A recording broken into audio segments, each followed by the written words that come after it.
pues.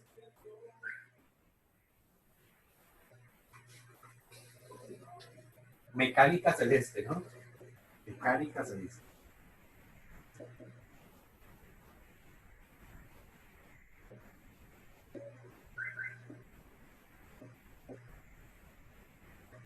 Entonces, la primera teoría que habla de la mecánica celeste, y pues entendiendo que digamos que el estudio del universo siempre fue una preocupación para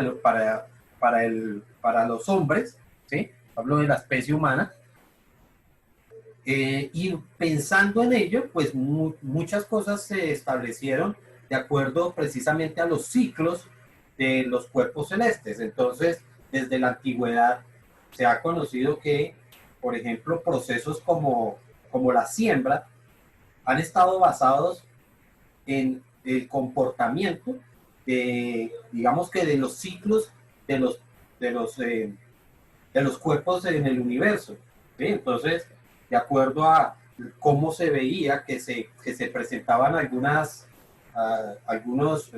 fenómenos que se estaban repitiendo periódicamente, entonces se proponían algunos, digamos que algunas tendencias o algunas costumbres para las personas, como ellas precisamente el proceso de la siembra, ¿sí? Que se hacía en determinadas épocas.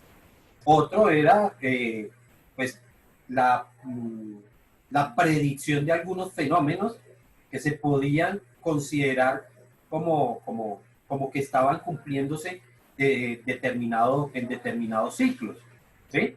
Entre ellos, por ejemplo, las mareas.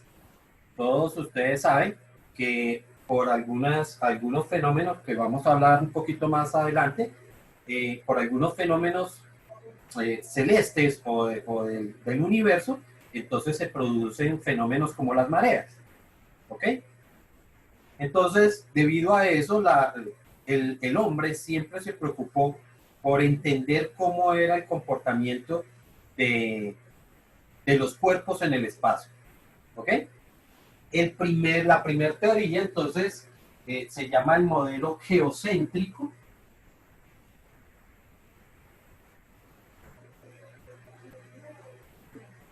En el modelo geocéntrico se consideraba que la Tierra era el centro del universo, ¿ok?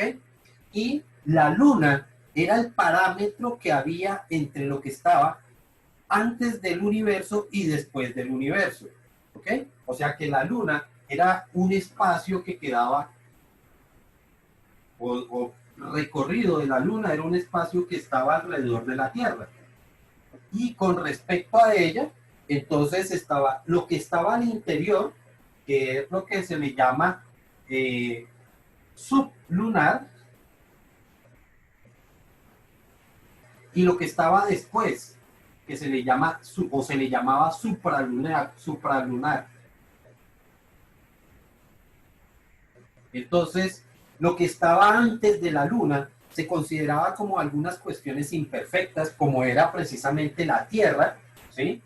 La Tierra, y sobre ella se iban expandiendo algunas cosas. Entonces, primero estaba la Tierra, luego estaba el agua, ya sabemos por qué, pues porque el agua está sobre la Tierra, o en general se encuentra sobre la Tierra. Después estaba el aire y después estaba el fuego. Ese orden de, digamos que de ubicación de los elementos estaba dado precisamente por su ubicación espacial, ¿sí? Todos sabemos que el fuego, sí, el fuego lo creamos en la Tierra, pero su tendencia es a subir. Por lo tanto, se consideraba que la ubicación natural del fuego tendría que estar digamos que en los espacios más altos. ¿Ok? Entonces se consideraba el modelo geocéntrico, y todo lo que estuviera, bueno, esto se consideraba que era imperfecto y que por eso estaba en continuo movimiento, ¿sí? Entonces, la ubicación del agua, la ubicación del aire, pues no era permanente, precisamente, pues conocemos la ubicación del agua que se está moviendo permanentemente en los ríos, en el mar, ¿sí? El aire, pues el aire, el movimiento del aire, pues genera los vientos y el fuego que siempre se creaba en la tierra, pero que estaba siempre tendiendo a desplazarse hacia arriba. Por eso digamos que esos elementos se consideraban como imperfectos, ¿sí? Y que por eso estaban en continuo movimiento buscando la perfección, ¿ok? Lo que estaba por fuera del espacio de la luna, entonces era todos los elementos del espacio, las estrellas, los cometas, ¿sí? Que pues fueron conociéndose a medida que se desarrollaban algunos implementos que nos permitían o que permitían al hombre reconocerlos en el espacio, ¿ok? Pero la teoría del modelo geocéntrico estaba basada en general considerando que la Tierra era el centro del universo y que todos los cuerpos se movían alrededor de la Tierra. Los griegos fueron los grandes desarrolladores de esa teoría, por allá desde épocas de Aristóteles, se empezó a desarrollar esta teoría y durante muchos años se consideró que esto era lo correcto. Sin embargo, muchos años después, cuando se desarrollaron algunos implementos como los telescopios que permitían entonces encontrar o reconocer el movimiento digamos que de los planetas y y de los otros cuerpos, entonces se empezó a reconocer que la Tierra no era el centro del universo, ¿sí? Y que más bien la Tierra era la que giraba alrededor del Sol. Ese modelo entonces se conoció como el modelo heliocéntrico.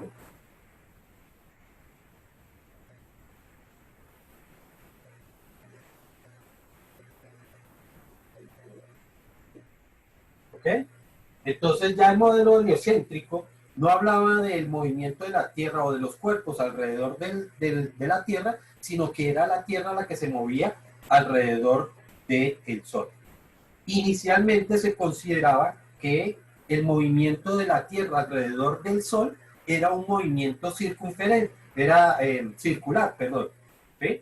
Era un movimiento circular, y donde el Sol estaba ubicado en el centro, ¿sí? Entonces, inicialmente se consideraba, ya en el modelo heliocéntrico, se consideraba que la Tierra giraba alrededor del Sol, lo que fue un gran, digamos que un gran escándalo, porque pues ya la Tierra dejó, no era solamente el comportamiento o la teoría espacial, sino que además eso involucraba a muchos conceptos hasta religiosos, porque pues la Tierra se consideraba pues la creación de Dios, y pues ya el hecho de pensar de que la creación de Dios no era el centro del universo, pues empezó a generar, digamos que unos grandes debates y unos grandes conflictos en todos los ámbitos, ¿ok?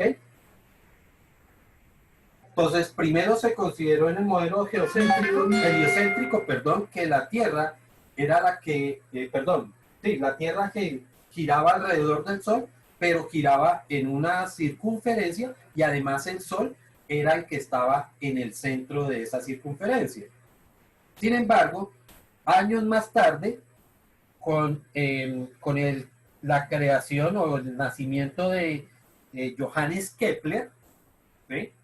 Kepler, que se escribe así,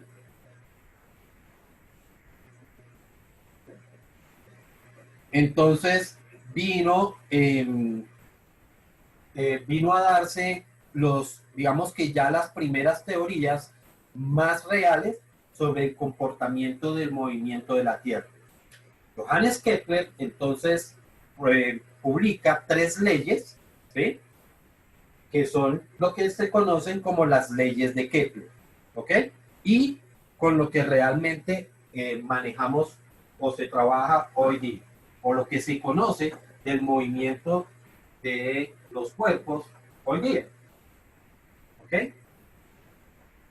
La primera ley habla, primera ley de Kepler, entonces habla de que la trayectoria de la Tierra alrededor del Sol se hace en forma elíptica, ¿ok?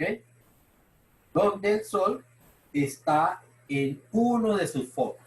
Así es la primera ley. La trayectoria de la Tierra alrededor del Sol tiene una forma elíptica donde el Sol está ubicado en uno de sus focos. Primera ley. La segunda ley ¿Profe, habla... puede repetir la última parte de la primera, por favor? Claro, primero, que la trayectoria de la Tierra es en forma elíptica y que el Sol está ubicado en uno de sus focos. O sea que el Sol estaría ubicado acá. Ya ustedes ya pudieron ver entonces desde el concepto de trigonometría lo que es una elipse y lo que es el foco, ¿cierto?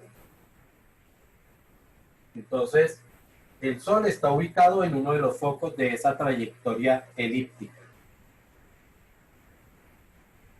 La segunda ley nos habla de cómo es la velocidad de los planetas alrededor del Sol. ¿Ok?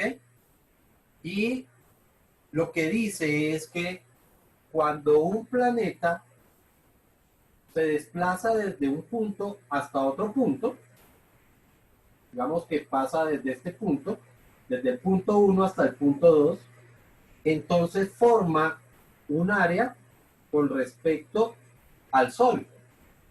¿Sí?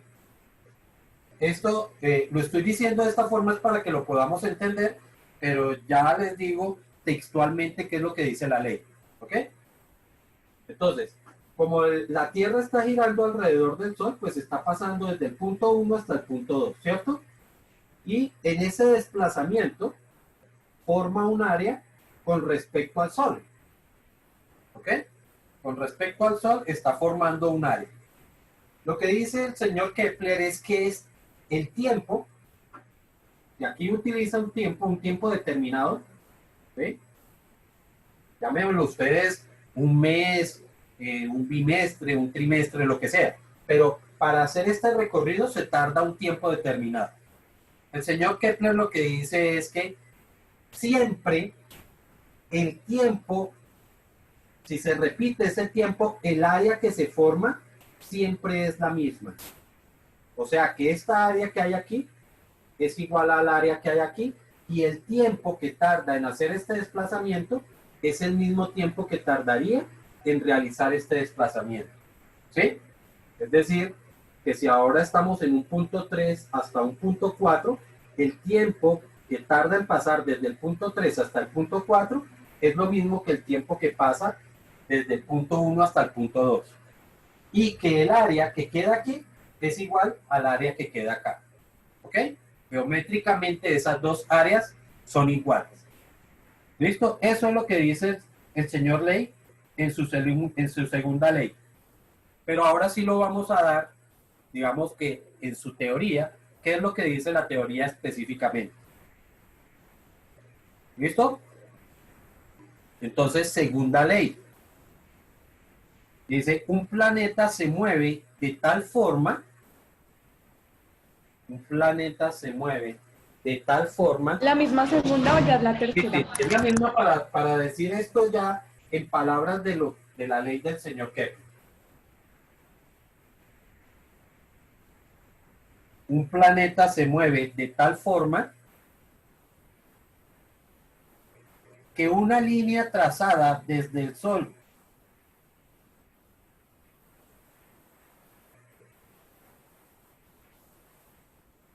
hasta su centro,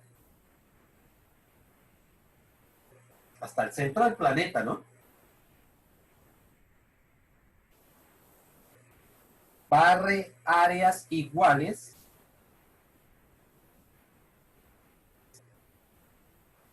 en intervalos de tiempo iguales.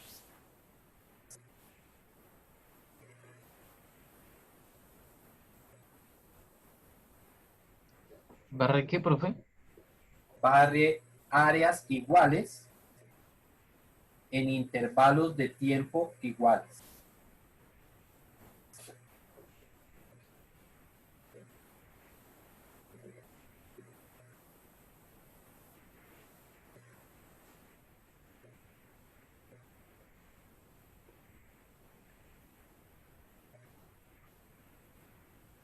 Es precisamente lo que les estoy diciendo, que el área que se barre en este espacio es igual al área que se barre en este otro espacio.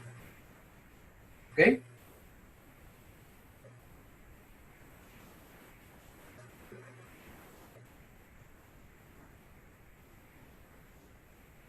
Esa ley tiene unas implicaciones con respecto a la velocidad con la que se mueven los planetas cuando están girando alrededor del Sol, ¿cierto?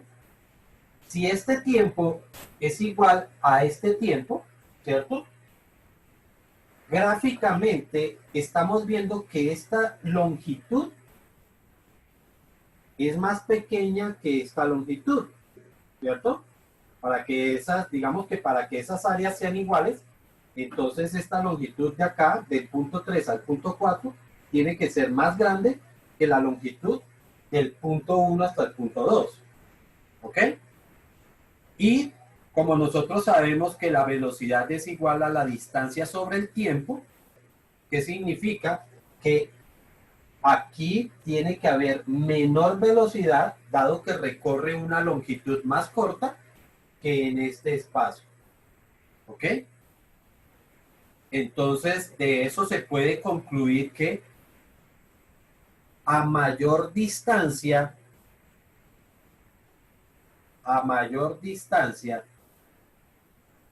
del planeta con respecto al Sol, del planeta, yo no estoy hablando entre planetas, sino de un solo planeta, del planeta alrededor del Sol,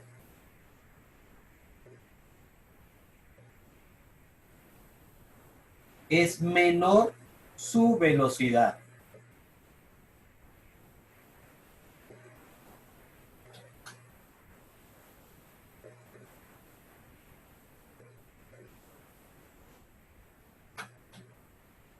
¿Ok? Entonces, en forma contraria, también puedo decir que si el planeta se encuentra más cerca del Sol, su velocidad es mayor.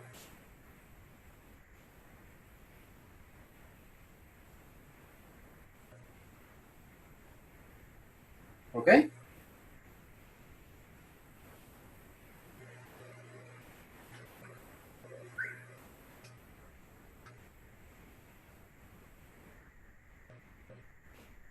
¿Alguna duda hasta ahí?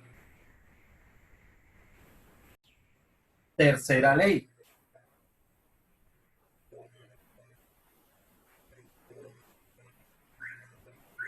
En esta ley se relaciona,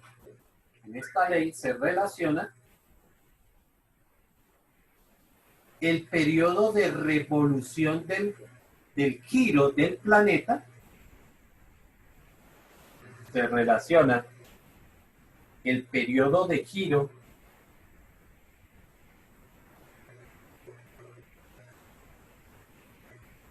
con respecto a la distancia del planeta.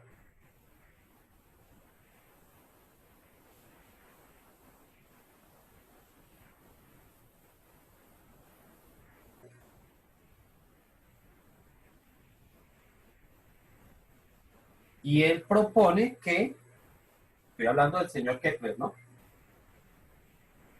Y él propone que los cuadrados de los periodos de revolución,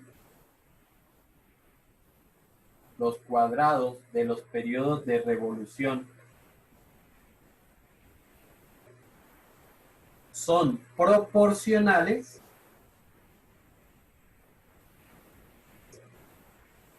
a los cubos de la distancia que los separa. ¿Los cuadrados de qué? Perdón. Los cuadrados de los periodos de revolución son proporcionales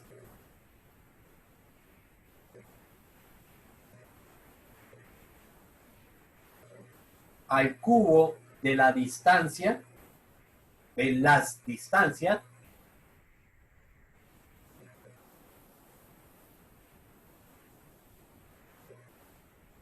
que los separa.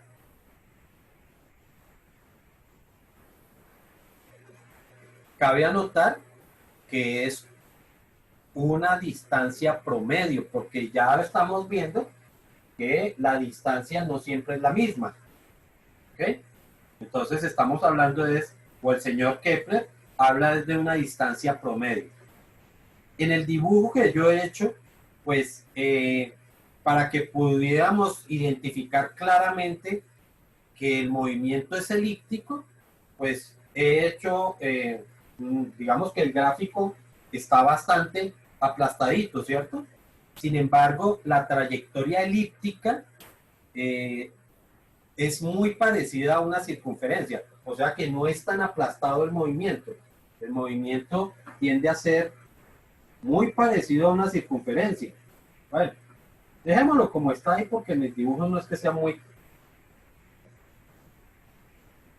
Entonces, esta elipse, así como está, digamos que no es tan parecida a la real, ¿no? La real tiende a ser un poco más parecida a una circunferencia, no es tan aplastada. ¿Listo? Esta tercera ley entonces propone que el periodo de rotación de un planeta elevado al cuadrado con respecto a la distancia al cubo, esta barrita aquí significa media, ¿no? Al cubo de la distancia media es constante.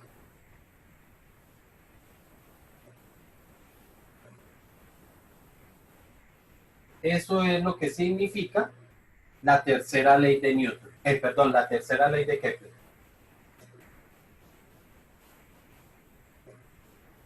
El cuadrado del periodo dividido entre la distancia media elevada al cubo es constante.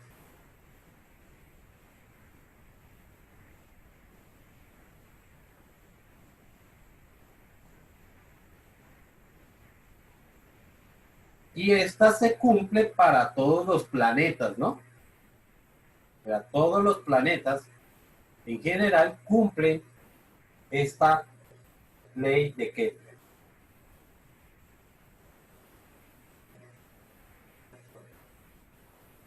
Eso nos lleva entonces al siguiente ejemplo.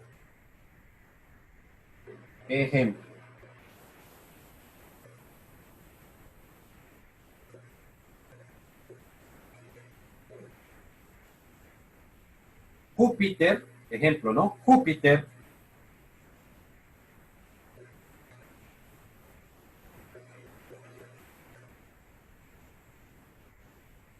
tiene un año solar. Júpiter tiene un año solar equivalente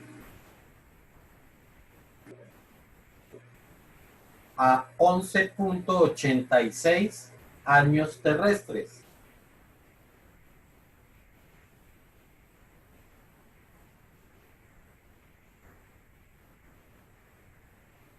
Calcular la distancia media